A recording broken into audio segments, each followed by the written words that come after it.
Hello neighbor, I'm Robert Burns and welcome back to another Sound Off Louisiana feature. Let me first say thank you for all of the kind words we got with regard to the first installment of the Kathy Durbin lawsuit entailing State Police Gaming Board Chairman Ronnie Jones having stated that someone from Governor Edwards' office told Kathy Durbin to, quote, shut the F up. All right, now, trust me. If you thought that little initial segment was fascinating, just wait till we provide some of the other tie-in to some of the other things that have gone on at the Louisiana State Police Commission just in the year that I've been observing it. So once again, thank you for your kind words. Now, with regard to today's feature, as you saw, I am graciously volunteering my services to provide our Attorney General, Jeff Landry, with a template to help get himself out of a little bit of a jam he's gotten into. He has the illustrious distinction of having been sued by none other than convicted felon Larry S. Bankston. And let me just say that even though I am not a lawyer, I have initiated quite a few cases pro se involving the Auctioneers Licensing Board, about 7 to be exact. And in every instance, my opposing counsel, and I'll put that in quotes because obviously I am not a lawyer, but my opposition was always none other than Larry S. Bankston. We've had some interesting encounters in courtrooms.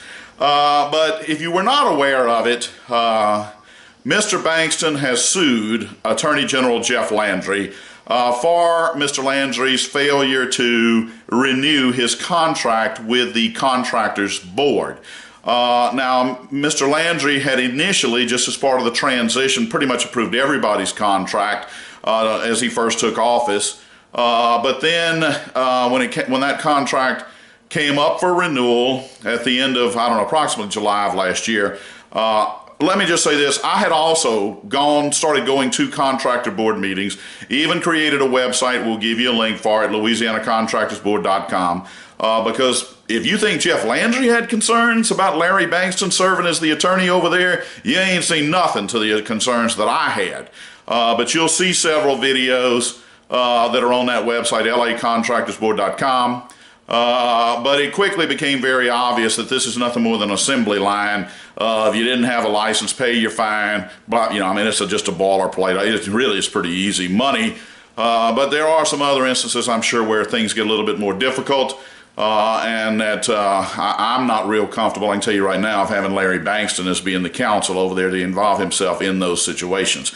But at any rate, I quit going to those contractor board meetings because I'd pretty well given the assurance that Larry Bankston's days over there were going to be pretty finite and that they were rapidly going to be coming to a close. So with that, I quit going under the premise that, well, this is all going to be taken care of by Attorney General Jeff Landry. And clearly, Attorney General Landry has made his effort to do so by not renewing Mr. Bankston's contract. However, most recently, Larry Bankston has sued Attorney General Jeff Landry over him not renewing the contract. And we're going to give you a link for the Advocate article as well as the lawsuit itself entailing Mr. Bankston's litigation against Attorney General Jeff Landry.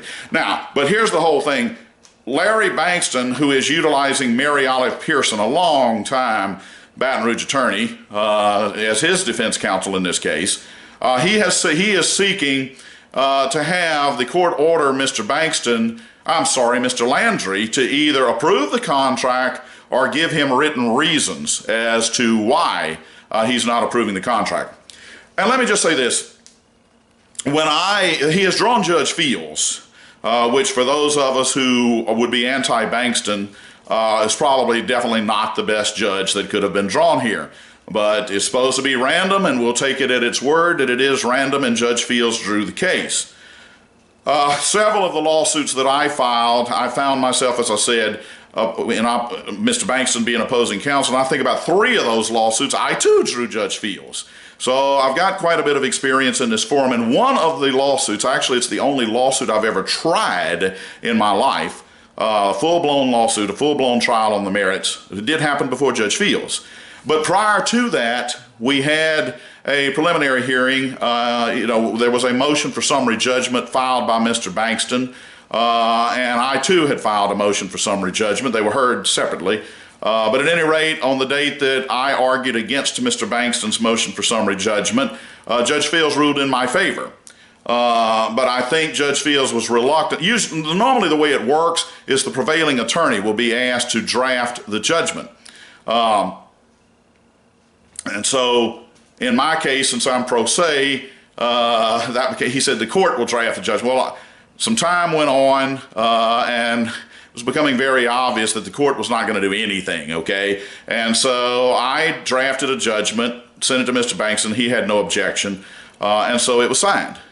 Well, after we had the trial on the merits, I intended to appeal that case, which I did. Well, if you're not familiar with the legal process, in order to appeal a lawsuit, you have to have a judge's written reasons for judgment.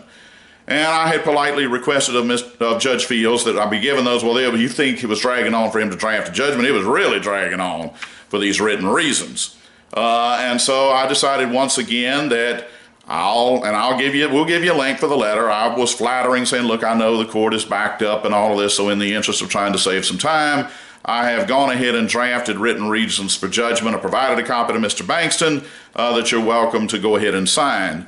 Well, I'll just tell you, Mr. Bankston was not happy at all, and we will give you the link for his dissatisfaction. And he did not want Judge Fields signing those written reasons and said that it's most inappropriate for a litigating party to draft the written reasons for judgment. Nevertheless, I have found often with governmental bureaucrats that when you make life easier for them, they will take advantage of it, and Judge Fields wasted no time. I don't have a pen in my pocket, but imaginary one, and he signed it, okay? Well, if I could do that for Judge Fields, I believe I owe it to our Attorney General to offer the same for him. Excuse me for just a second. My throat's a little dry. I ate a little bit of spicy food, so I'm going to, y'all bear with me just a moment. Had some Popeye's chicken to be precise. And that spice is kind of kicking in. Made my mouth feel very dry. So at any rate, if I can offer that same courtesy to Judge Fields, I feel like the least I can do is to offer the same courtesy to Attorney General Jeff Landry, and that's what I've done. I have proposed a letter that he's welcome to copy and paste that will fulfill Mr. Bankston's desire for there to be written reasons for why Attorney General Jeff Landry is declining to renew Mr. Bankston's contract with the contractor board.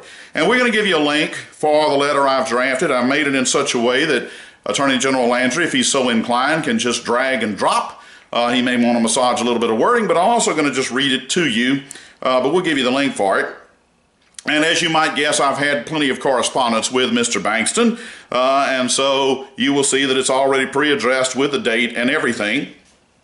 So we have, Dear Mr. Bankston, this letter will serve as a formal response to your letter dated November 30th, 2017, seeking written reasons for my office's declining to renew the contract of Bankston & Associates providing legal services to the Louisiana Contractors Board. First, as you are aware, my office provided a detailed letter to the Contractor Board's chairman dated August 24th, 2016, expressing my concerns entailing your felony conviction for accepting a bribe while serving as a Louisiana state senator. Rather than reiterating those concerns here and the foundations for those concerns, I will provide you with a courtesy copy of that letter. And of course, we'll provide it for you, for your review. Since the date of that letter, several issues have arisen which concern me regarding your suitability for serving as legal counsel for the Contractors Board, to wit. Here comes an itemization. Number one, on April 5th, 2017, Governor John Bell Edwards was forced to account for your inappropriate intervention into the awarding of Louisiana's flood relief contract, wherein you recommended disqualification of the first and second place bidder, and instead make the third place bidder, at which your son is employed, the heir apparent to be awarded the contract at a cost of over $100 million more than the first place bidder. Governor Edwards had to respond to questions from North Carolina Representative Mark Meadows that painted Louisiana in a highly negative light at a time when Louisiana citizens are most dependent upon federal funds to aid in their flood recovery. Among the questions that Meadows asked Governor Edwards, number one, why did you cancel a $250 million flood recovery contract just a few days ago? Number 2, you cancel the contract on March 16, 2017 because Mr. Bankston had an opinion that it needed to be canceled, right? Number 3, why did you get rid of that particular vendor? Because from what I understand is that they were presented a proposal and everything was going forward, but one person, Landry Guidance, said that there was a problem.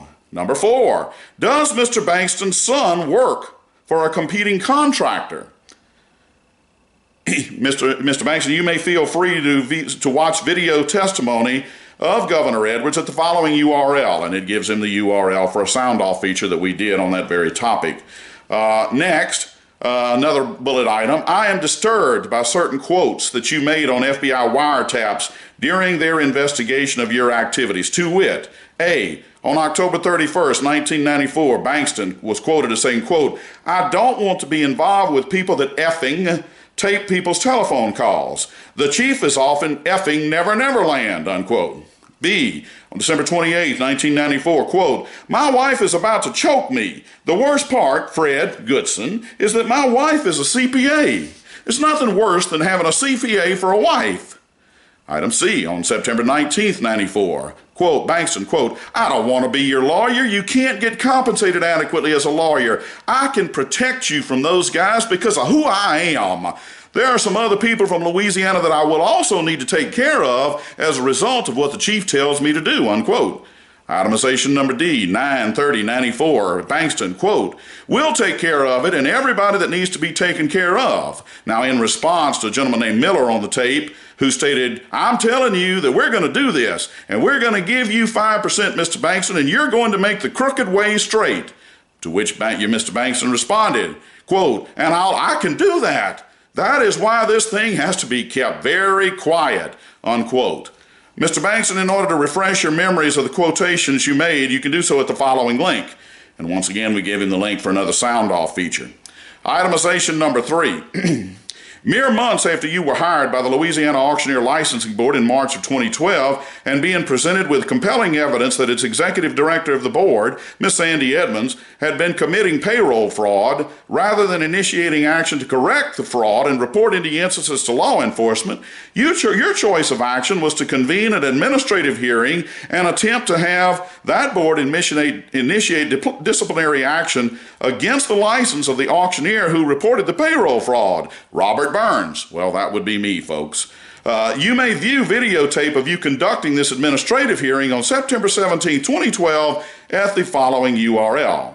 I will point out that subsequent to your action, the Louisiana Inspector General conducted its own undercover investigation of Miss Edmonds during a period of 8 months in 2013, mere months after your attempt to prosecute Burns as a whistleblower, and found that during the few months she was under scrutiny, she took a vacation in Orange Beach, Alabama, visited Disney World for a week, visited relatives in Kansas, went sightseeing in New York, all while reporting to the auctioneer board that she was, quote, on the clock.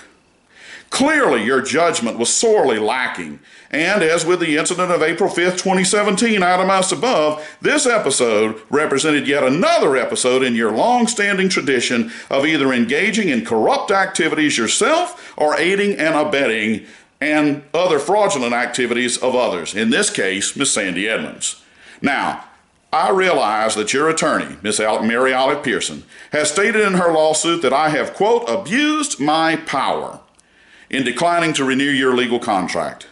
I assert the exact opposite, and I assert that while I am attempting to make a conscientious and prudent decision to protect Louisiana taxpayers, it is indeed you who has a history of abusing power as demonstrated above, and by filing the frivolous lawsuit against me which you have.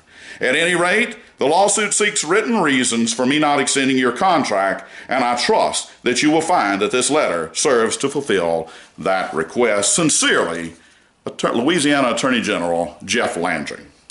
Now, it will be up to Mr. Landry as to whether or not he may want to utilize that. I'm merely providing it as a template, but I will say this, he is welcome to, and I believe it would provide the solid foundation to thwart Mr. Bankston's claims, and I think it will thwart them rather authoritatively. Now, I'm going to conclude today's video with just one little thing. when we launched the NoPennyRenewal.com, many of you did watch the segment, and I made reference to CB for Godson, and people have praised CB for Godson in and out. I mean, there'll never be another CB for Godson. There just won't be, okay? And CB was very famous for using satire, and so I've been asked if I would ever think of doing that. That's not my forte. However, given the subject matter of what we've got here today, I will tell you, and I'm going to provide you with a totally separate video. I don't mind telling you that the auctioneers across this state were becoming extremely aggravated at me with all the lawsuits that I filed against the LALB, for which I make no apologies whatsoever. But the fact of the matter is those lawsuits enriched Mr. Bankston to the tune of $100,000, actually a little over $100,000. And so I produced a little video kind of encouraging the auctioneers to do a little more, if you will. And it is a satire video, kind of symptomatic of a preacher that would appeal for funds. And we're going to put that video up for you to watch. For those of you who do enjoy satire, that's my best effort at some satire. I don't think Mr. Bankston much appreciated, but only he can say whether he appreciates such satire or not. I think you may enjoy it. I'll leave it up to you as to whether or not you want to watch it. I think you'll probably enjoy it. But that's going to conclude this video. The court hearing is tomorrow morning, February the 1st at 9 a.m. in Judge Fields' courtroom. We'll be there, and once a decision is made, we will update this post to let you know what transpired in Judge Wilson Fields' courtroom in the battle between Larry S. Bankston and Attorney General Jeff Landry. Thank you so much, ladies and gentlemen, for tuning in, and we look very forward to soon bringing you installment 2 of the Kathy Durbin Constructive Discharge series. Thank you so much.